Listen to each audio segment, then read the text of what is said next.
জয় রাধে রাধে কৃষ্ণ কৃষ্ণ গোবিন্দ গোবিন্দ বলো রে। জয় রাধে রাধে কৃষ্ণ কৃষ্ণ গোবিন্দ গোবিন্দ বলো রে। ওয়েলকাম টু টক ঝাল মিষ্টি উইথ ইপসিতা। আমি ইপসিতা, এখানে নো গালাগালি নো কিস্তি অনলি মস্তি। তো আজকে ভিডিওর শুরুতে এই গানটা কার জন্য করলাম বলুন তো? সবার মন্দ করে করে এখন যার গোবিন্দর কথা মনে পড়েছে, সেই গালফোলা গোবিন্দর মা মানে টিন। গোবিন্দর মা তো বটেই, মানে আমাদের সোনা বাবার নাম কি জানেন তো? কৃষ্ণের অংশ তো গোবিন্দ, কৃষ্ণেরই আরেক নাম। তো সেই গালফোলা গোবিন্দর মা আজকে ভিডিওর টাইটেলের মধ্যেই লিখেছে যে যে চায় অন্যের মন্দ তার মন্দ করে গোবিন্দ। এটা নাকি ছোট্টবেলা থেকে ওর ঠাম্মি ওর মা ওকে বুঝিয়েছে।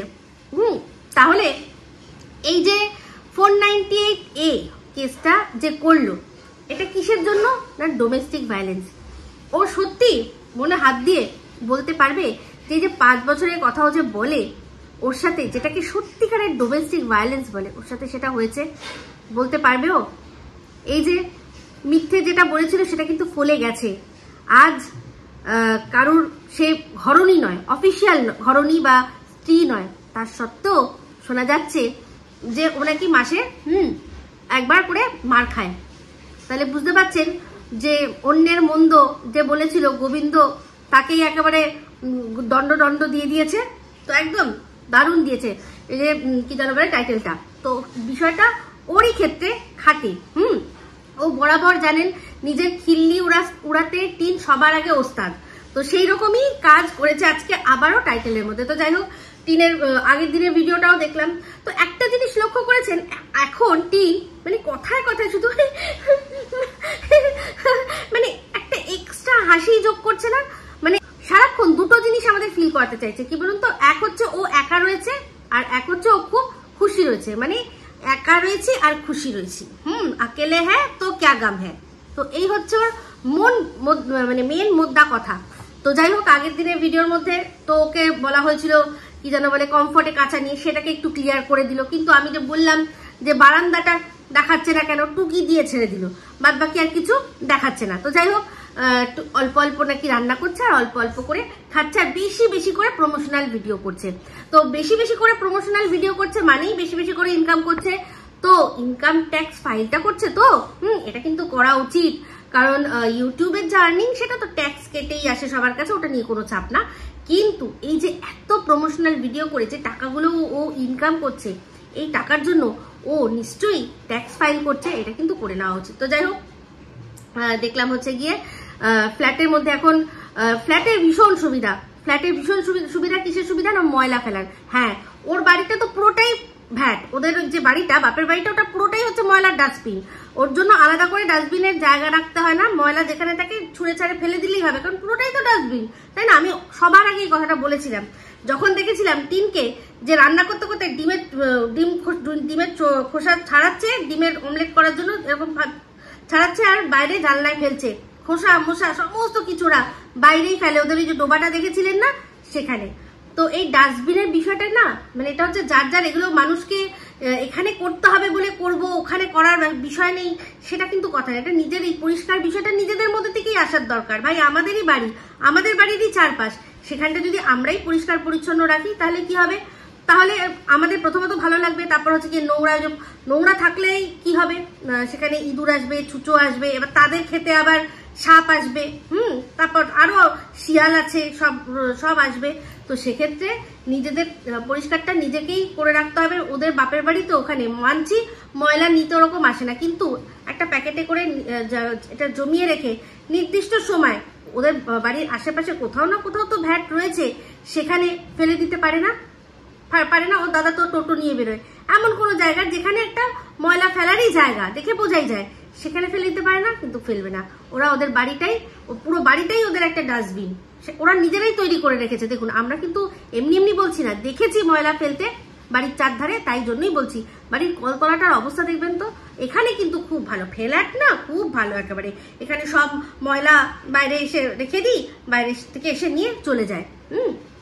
তো যাই হোক, দেখলাম যে আজকে ছাদে গেল, ছাদে গেল। তো এই যে সারাক্ষণ একা আছি একা একটা আমাদের বোঝানোর চেষ্টা করছে আমার সাথে আর কেউ নেই। যাই হোক, আজকে দেখলাম যে মা অনেক কিছু খাবার করে পাঠিয়েছে, তো সেটাতে টিনের কিন্তু যার পর নাই বিরক্তি। প্রথমত আগের দিন কাঁচা মাছ পাঠিয়েছিল, সেটাতেই ওর মার টিনের প্রচুর বিরক্তি হচ্ছে। আচ্ছা, একটা জিনিস লক্ষ্য করে দেখুন তো, আগের দিন যে মাছটা পাঠালো, একা মানুষের জন্য অতগুলো মাছ, অতগুলো মাছ, মানে ও একবার মাছের ঝোল রান্না করবে, কদিন ধরে খাবে? যদি মানছি খুব বেশি যদি হয় এক বেলায় 2 পিস করে মাছ খাবে, তাহলেও তো কতগুলো পিস মাছ দিয়েছিল। রুই মাছ কিনেছিল মনে হয়, একটা জ্যান্ত রুই কিনেছিল, সেখান থেকে ওকে কিছুটা দিয়েছিল, তাও কতগুলো মাছ। তো কতদিন ধরে ওর মা মানে মেয়ে খাবে বলে মা পাঠিয়েছে একসাথে টিফিন বক্সে করে। কেমন লাগে না একটা? মনে হয় না যে মা এতগুলো মাছ কেন পাঠিয়েছে? আবার অতগুলো মাছ পাঠিয়েছে, তারপরে আবার রান্না করা মাছ দিচ্ছে। তো আপনারা হয়তো বলবেন, কই রান্না করা মাছ ওর বাপি নাকি দিল, কই দেখা গেল না তো। ওটা নিশ্চয়ই ওর বাপির ভিডিওতে দেখা যাবে। মানে বাপি এখানে এসে মানে বাড়ির থেকে বেরিয়েছে, যে মেয়ের জন্য মাছ নিতে যাচ্ছি, মাছ নিয়ে রান্না বান্না করে আর কি মা পাঠিয়েছে যাচ্ছি, সেগুলো ওই কিছু অংশ বাপি দেবে। তো বাপিরও তো ভিডিওটা চালাতে হবে না, কারণ এমনিতেও ওর বাবা মায়ের মানে ভিডিওতে কিন্তু এখন ভিউজ হচ্ছে না, কেউই দেখতে যাচ্ছে না। ওই ওর মা এসেছিল যখন, তখন একটু ভিউজ হয়েছে, তাছাড়া আর ওই চাঁদ ফুল তাড়াতে কেউ দেখতে যাচ্ছে না। তো যাই হোক, যেটা হোক, তো ওখানে ওর বাপিরও তো একটু ভিউজ লাগবে না, কি করবে? এমনিতেই দেখেছেন যে এখন যে কাজের যেখানটা জায়গা, সেখানটা কিন্তু দেখাতে পারে না। এমনিতেও কাজের জায়গাটা দেখালেও সে সময় ভিউজ হতো না। ভিউজ ওদের তখনই হবে যখন ব্লগের মধ্যে মেয়ে থাকবে। মেয়ে যখন থাকবে তখনই ভিউজ হবে, তাছাড়া ভিউজ হবে না। সব ওনার মেয়ের জন্যই সবাই যায়, এটা পরিষ্কার কথা। না হলে ওনাদের ব্লগের মধ্যে আছে কি আছে দর্শনীয় বা শিক্ষণীয়, কি আছে যে যাবে? তো যাই হোক, ওর বাপি নিশ্চয়ই টাইটেলে যে মেয়ের জন্য খাবার নিয়ে আসলাম, তখন আবার লোকে দেখতে যাবে যে দেখি মেয়ের জন্য খাবার নিয়ে আসছে, দেখি ফ্ল্যাটের মধ্যে যদি কাউকে দেখতে পাওয়া যায়, এই কৌতূহলটা থাকে মানুষের। তো যাই হোক, আমি দেখিনি, আমার দেখার কোনো আমি প্রয়োজনই বোধ করিনি। যদি মনে হয় দেখার তাহলে নিশ্চয়ই দেখবো। তো দেখলাম টিন প্রচুর বিরক্ত, বলছে কি বলতো, কাঁচা মাছ দিতে বারণ করলাম তাও দিল, আবার এখন রান্না করা মাছ। আমি বলছি আমার এইসব লাগবে না। এখন টিন একটু ফ্ল্যাটে আছে, একটু রুমালি ভাব, একটু কফি খাচ্ছি, একটু একার জন্য চা খাচ্ছি, আর দরকার পড়লে অল্প একটুখানি ভাত ফুটিয়ে খেয়ে নিচ্ছি, একটু যা হোক তা হোক একটু ভাজাভুজি একটু কিছু দিয়ে খেয়ে নিচ্ছি। আমার এখন মানে ওই মাছ টাছ এসব ডাল ফাল করা ওইসব ঝামেলা ভাল লাগছে না। একটু ফ্ল্যাটে একটু একা বেশ ঝাড়া হাত পার মতো থাকছি, এরকম বেশ একটু সফিস্টিকেটেড ব্যাপার। দরকার পড়লে একটুখানি খেয়ে নেবো, কি যেন বলে, রুটি করে নেবো, একটু রুটি, একটু ভাজা, আলু ভাজা বা ফুলকপি ভাজা, এখন তো শীতকালে চলে খুব, এরকম ধরনের খাবো, মানে চিমচাম খাবো, এরকমই আমি দেখাবো। তো টিন নাকি দেখেছে যে একজনের, তো যাই হোক, টিন বললো যে ওকে নাকি একজন মেল করেছে, এক দর্শক মেল করে দেখিয়েছে যে একজনের চ্যানেলে একটা কমেন্ট পড়েছে, সেই কমেন্টে লেখা আছে যে তুমি তাড়াতাড়ি টিনকে আবারও এই ফ্ল্যাটটার থেকে ছাড়া করো, এই ফ্ল্যাটটার থেকে বিদায় করো কোনো মতে। তো আমি বুঝতে পারছি কার কথা বলছে। এটা এই কমেন্টটা এসছে আরশের ভিডিওতে, কারণ কমেন্টটা আমিও দেখেছি। তো যাই হোক, সেক্ষেত্রে বক্তব্য হচ্ছে গিয়ে ও বলছে যে কি লাভ, কারুর ক্ষতি চেয়ে কি লাভ। এখন তার মনে হয়েছে যে কি লাভ কারুর ক্ষতি চেয়ে। তা ও যখন টিন, তোমাকে বলছি, তুমি যখন দিনের পর দিন, তুমি তো জানো তুমি অন্যায় করেছো, তাহলে দিনের পর দিন এই যে সন্দীপকে এরকম ভাবে হ্যারাস করছো, আজ এই কোর্ট, কাল সেই থানা, পুলিশ, ও যে ঘুরে ঘুরে বেড়াচ্ছে, ওর কি দোষ ছিল? ওর যদি দোষ থাকতো তাহলে ওকে ডিভোর্স দিয়ে জাস্ট চলে আসতে পারতে। আর যেগুলো করেছো সেগুলো করার কি কোনো দরকার ছিল? আজকে ওর চ্যানেলটা বন্ধ করে দেওয়ার চেষ্টা করনি? আজকে যার চ্যানেলে তোমার মানে এই ফ্ল্যাট ছাড়া করার জন্য যে দাবিটা তুলেছে, একজন দর্শক করেছে, কমেন্ট করেছে, তো তার চ্যানেলে যখন পরপর 3টে স্ট্রাইক দিয়ে তার চ্যানেলটাকে উড়িয়ে দেওয়ার চেষ্টা করেছিল, তখন মনে হয়নি, তখন এই ডায়লগটা মা বা ঠাম্মি কেউ কানের মধ্যে দিয়ে দেয়নি যে করে পরের মন্দ তার মন্দ করে গোবিন্দ, তাই না? তখন তোমার মনে হয়নি? তখন তো তুমি চেষ্টা করেছিলে মন্দ করার জন্য। সে তো উপরওয়ালার অনেক মানে ওর ওপর আশীর্বাদ ছিল, সেই জন্য কিছু হয়নি। নাহলে একবারও চিন্তা করেছিলে, সে সময় কিন্তু আমি বলেছিলাম যে একবারও চিন্তা করেছিলে যে এই ছেলেটি ইউটিউব থেকে ইনকাম করছে, সে হয়তো কোনো স্টুডেন্ট হতে পারে, হয়তো এই টাকা দিয়ে সে নিজের পড়াশোনার খরচা চালায় বা নিজের সংসারে নিজের বাবা মাকে কোনো হেল্প করে, যাই করুক, হোয়াট এভার, যেটা হয়েছে হয়েছে, সেটার বলার বা সেটাকে সর্ট আউট করার অন্য রাস্তা থাকতে পারে। কিন্তু কারো চ্যানেলই বন্ধ করে দেবো, তার মুখ বন্ধ করতে পারছি না বলে, সেই সময় তোমার মনে হয়নি যে গোবিন্দ তো এটা কোনোভাবেই সাপোর্ট করবে না? এখন যে গোবিন্দকে ধরে টানটানি করছো, কার ক্ষতি চাওনি? কার ক্ষতি চাওনি? সীমাকে ক্ষমতার অপব্যবহার করিয়ে ডাকিয়ে হ্যারাস করনি? তখন মনে হয়নি? তখন মনে হয়নি গোবিন্দর কথা? যদি করারই থাকতো, যদি এসব নিয়ে সর্ট আউট করার থাকতো, তাহলে কথা বলতে, ডাইরেক্ট কথা বলতে, যেখানে ডাকিয়েছিলে ক্ষমতার অপব্যবহার করে ওকে ভয় দেখানোর চেষ্টা করেছিলে, সেটা না করে তোমার বাপিকে দিয়েই কথা বলাতে, তাহলে নয় বুঝতাম। কিন্তু সেটা তো করনি, অন্যদের দিয়ে ভয় দেখিয়েছিলে না? মনে আছে? ভুলে কিছুই যায়নি।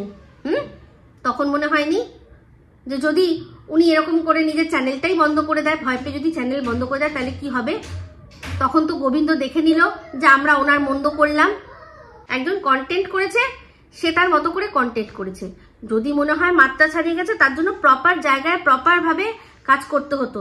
কিন্তু না, এরা করেছে ভয় দেখানোর কাজ, ভয় দেখিয়ে মুখ বন্ধ করবে সবার। তো যাই হোক, আজকে দেখলাম টিনের কমেন্ট বক্সে প্রচুর মানুষ কমেন্ট করেছে, যেহেতু সোনা বাবার শরীরটা খারাপ বলে ওকে কি সুন্দর মোহ করে দিয়েছে। দেখেছেন নিশ্চয়ই, সন্দীপ মিত্র চ্যানেলে এসছে। তো জ্বর, ভাল লাগছে না, বাচ্চা মানুষ, তো এখন সিজন চেঞ্জ হচ্ছে। তো সেক্ষেত্রে ওখানে সবাই গিয়ে কমেন্ট করছে মাকে যে তোমার তো ছেলের শরীর খারাপ, তোমার কষ্ট হচ্ছে না?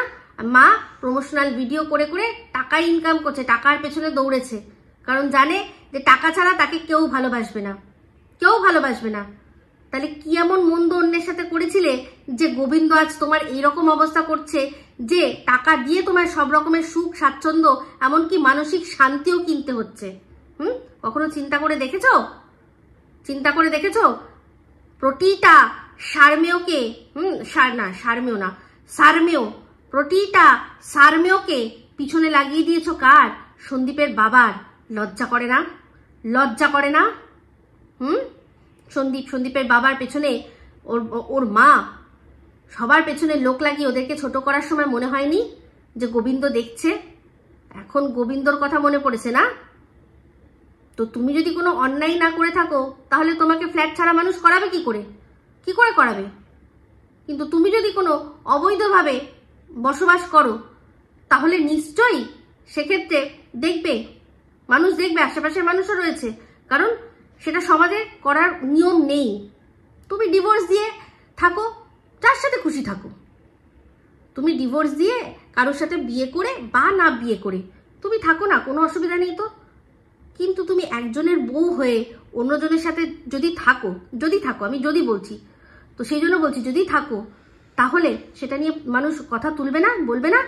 কেন মেনে নেবে? আজ বলছো যে টিকটিকি রয়েছে, আরশোলা রয়েছে, মশা রয়েছে আমার সাথে, কিন্তু যখন মানুষ দেখিয়ে দিয়েছে, প্রমাণ দিয়ে দিয়েছে, তখন ওই ফ্ল্যাটের মালিক বলেছে কার সাথে এসে তুমি বাড়ি ভাড়া ঠিক করেছো।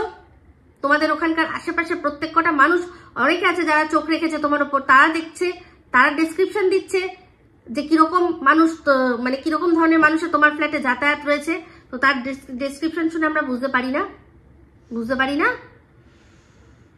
তুমি এরকম একা। তুমি কিন্তু এর আগেও বলেছিলে আমি একা রয়েছি, মনে নেই?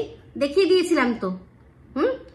কিছুদিন আগেই তো তোমায় দেখালাম, আশা করি মনে আছে, যখন তুমি যাচ্ছিলে অযোধ্যা, ঠাম্মির মাথা রেখে, কি সুন্দর আমি আর ঠাম্মি একা এখানে আছি, কত ভালো ঘুমালাম, মনে নেই? দেখালাম তো কদিন আগেই।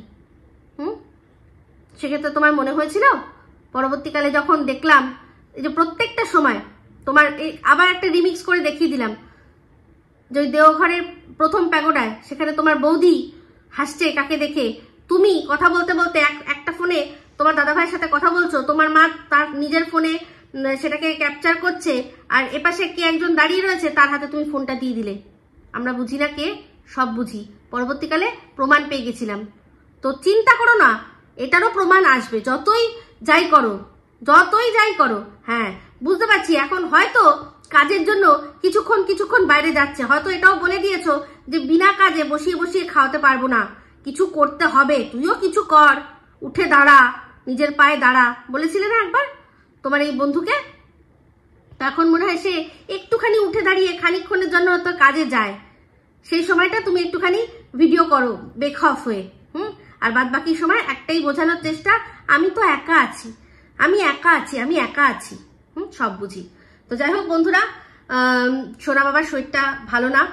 আর সন্দীপের ভিডিওর মধ্যে আজকে আমি খুললাম, দেখলাম একটা কমেন্ট এসছে যেটা কিনা এই টিন অ্যান্ড টিমেরই এক দালাল কাম পোষ্য কাম এজেন্ট, যে কিনা কমেন্টের মাধ্যমে করে এই অ্যাটাক সব জায়গায়।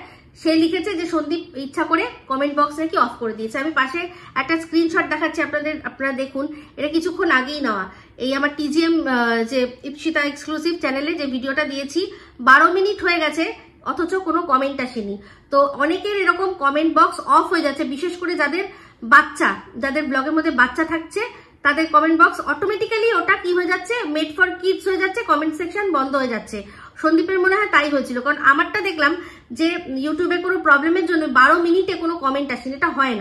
এটা হয় না, এতগুলো মানে ভিউজ হয়ে গেছে অথচ কমেন্ট একটাও আসবে না, এটা হতে পারে না। তো এটা ইউটিউবেরই কোনো ফল্ট, হয়তো কমেন্ট করা যাচ্ছে না বা কিছু। সন্দীপ কমেন্ট সেকশন অফ করেনি, আগের দিনও আমি বলেছিলাম, আজকে দেখুন প্রমাণ। এটা যেহেতু আমার সাথে একদম হাতে গরম হয়েছে, তাই জন্যই একদম হাতে গরম আপনাদের প্রমাণ দেখিয়ে দিতে পারলাম।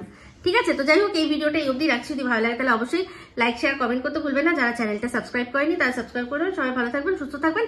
আবার আসছি খুব শীঘ্র একটা নতুন ভিডিও নিয়ে। আমি Ipsita signing off. Love you all.